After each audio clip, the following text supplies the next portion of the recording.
दोस्त एक घने जंगल से होकर कहीं जा रहे थे। दोनों काफ़ी गहरे दोस्त थे, लेकिन जंगल बहुत ही घना था, जिसके कारण उनमें से एक दोस्त डर रहा था। लेकिन उसके साथी मित्र ने कहा कि मेरे होते हुए तुम्हें डरने की कोई ज़रूरत नहीं है, क्योंकि मैं तुम्हारा सच्चा और अच्छा मित्र हूँ।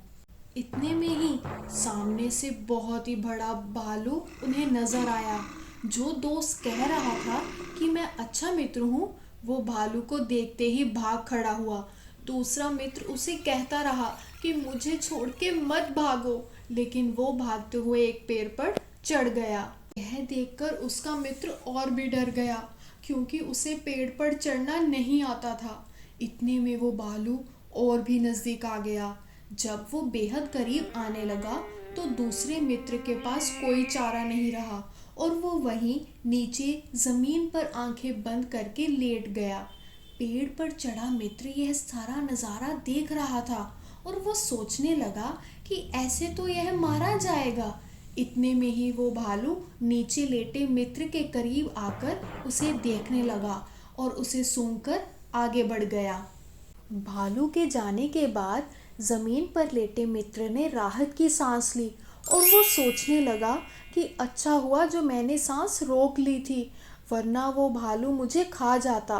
पर भालू मुर्दों को नहीं खाते, इसलिए वो उसे मरा हुआ जानकर आगे बढ़ गया। पेड़ पर चढ़ा मित्र बहुत हैरान था। भालू के जाने के बाद वो नीचे उतरा। उसने अपने मित्र से पूछा कि आखिर वो भालू उसके कान में क्या कह रहा था।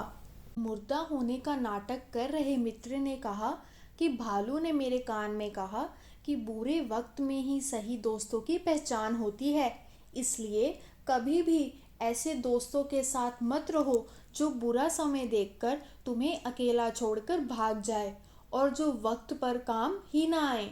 दूसरे मित्र को समझते देर ना लगी और फिर वो दोनों आगे बढ़ गए।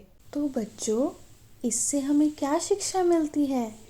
इससे हमें ये शिक्षा मिलती है कि सच्चा दोस्त वही होता है जो बुरे से बुरे वक्त में भी अपने मित्र का साथ नहीं छोड़ता और मुसीबत के समय अपने मित्र की मदद करता है।